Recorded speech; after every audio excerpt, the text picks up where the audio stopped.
वो जो देवता परम पिता परमात्मा बोले न तद भासयते सूर्यो न शशांको न पावकः यद गत्वा न निवर्तन्ते तद्धाम परमं मम। ऐसा धाम उस ऊर्ध्वमूल शाखा के जो ऊर्ध्वमूल परम पिता परमात्मा रहते हैं उनका धाम कैसा है? बोले न तो वहां सूर्य की गति है, न चंद्र की गति है, न अग्नि की गति है, न तारा की गति है, पर वो परमात्मा रहता जरूर वहां है, पर संपूर्ण पृथ्वी पर, संपूर्ण ब्रह्मांडों में ये जीव जो उस परम पिता परमात्मा के भाव को जब प्राप्त कर लेता है तो वहां रहने वाला परम पिता परमात्मा उसकी अनुभूति जीव को अपने समीप होने लग जाती है। क्यों? क्योंकि ममैवांशो जीव लोके जीव भूत सनातनः। भगवान ने कहा मेरा ही अंश संपूर्ण जीव चराचर में जितनी चेतनाएं दिख रही हैं मेरी ही, ये जीव भूत सनातन है। मनःषष्ठानि इंद्रियाणि प्रकृति स्थानि कर्षति, और वही इन प्रकृति में स्थित मन और पांचों इंद्रियों को आकर्षण में करता है। वो जो जीव जिसको मैं जीव बना करके, क्षेत्रज्ञ बना करके पृथ्वी पर उसके कर्म भोगने के लिए भेजता हूं, भगवान कहते हैं देह में यह सनातन जो जीवात्मा है मेरा ही अंश है। ममैवांशो जीवलोके, क्योंकि उसी ईश्वर का अंश जीव है, उसी बात को भगवान कह रहे हैं। और शरीरम यदवाप्नोति यच्चाप्युत्क्रामति स्वरः गृहीत्वैतानि संयान्ति वायुर्गंधानि वासया। वायु गंध के स्थान से जैसे गंध को ग्रहण करके ले जाता है, कोई खुशबू यहाँ पे करो, हवा उसको यहाँ से दूसरे कमरे में भेज देती है। जैसे वायु गंध को अपने वेग के साथ में ले जाता है, बोले ऐसे ही देहादि का स्वामी जीवात्मा भी जिस शरीर का त्याग करता है, देखो वही बात आ गई, आज वो जीवात्मा भी जिस शरीर का त्याग करता है, शरीर तो कपड़े के समान हो गया, उसका त्याग करते ही बोले उससे इन मन सहित जो इंद्रिय हैं कारण शरीर, इनको वो जिस जैसे कर्म के अनुसार शरीर को प्राप्त होता है फिर उसी में ले जाता है।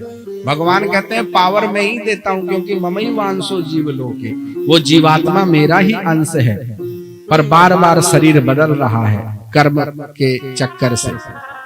पर भगवान कहते हैं जब ऊर्ध्वमूल जो परम पिता परमात्मा जहां है उस गति को अगर कोई प्राप्त होना चाहता है तो वो मेरे को समझे, मुझे जाने, निर्माण मोह हो जाए, हर प्रकार के संशय से रहित होकर के मेरी भक्ति करे, और भक्ति करके परम पिता परमात्मा को प्राप्त हो जाता है ये जीव, कारण शरीर समाप्त हो जाता है।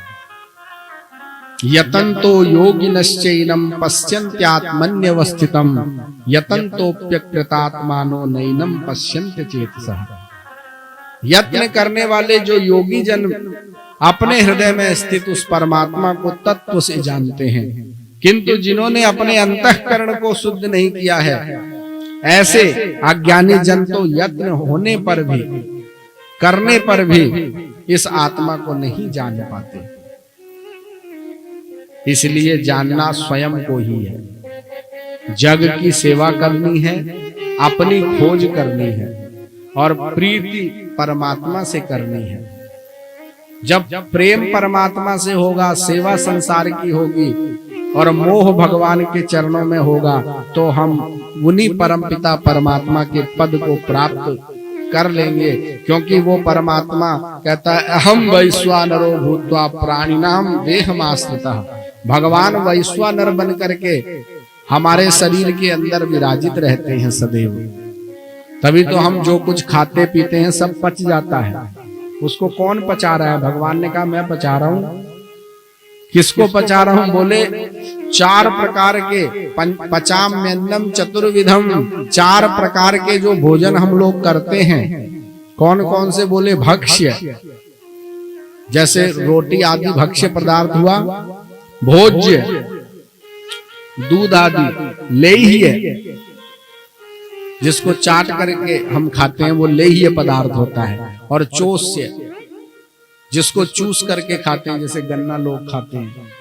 बोले ये 4 प्रकार के पदार्थों को भगवान ने कहा अहम वैश्वानरो भूत्वा, मैं ही वैश्वानर बन करके आपके शरीर के अंदर ये सब पचाम्यन्नम चतुर्विधम, 4 प्रकार के अन्न को मैं पचाता हूँ। सर्वस्य चाहम हृदि सन्निविष्टः मत्तः स्मृतिर्ज्ञानमपोहनं च, मैं ही सब प्राणियों के हृदय में अंतर्यामी रूप से स्थित होकर के तथा मुझसे ही स्मृति, ज्ञान और अपोहन होता है। सब वेदों में जानने योग्य भगवान कहते हैं मैं ही तो हूँ। किसी ने वेद तो पढ़ लिए पर भगवान की भक्ति उसके जीवन में नहीं आती। भगवान कह रहे हैं कि नहीं, फिर वो नहीं पढ़ा वेद, क्योंकि वेदों में भी जानने योग्य कोई विषय है तो मैं ही हूँ। वेदांत का कर्ता और वेद को जानने वाला भी मैं ही हूँ। इसलिए अर्जुन, आज जो ज्ञान मैं तुझे दे रहा हूँ, इस सब को तू ग्रहण कर।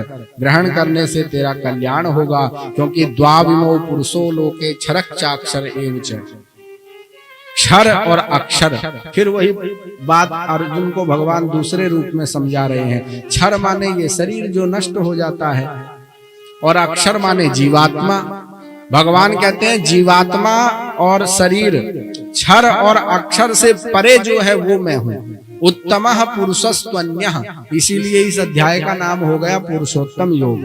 भगवान ने कहा उत्तम पुरुष तो मैं ही हूँ। वो तीसरा, जीव और शरीर, देह देही, देही माने अंदर बैठा हुआ, शरीर शरीरी, शरीर ये है, शरीरी इसके अंदर बैठा हुआ जीव है।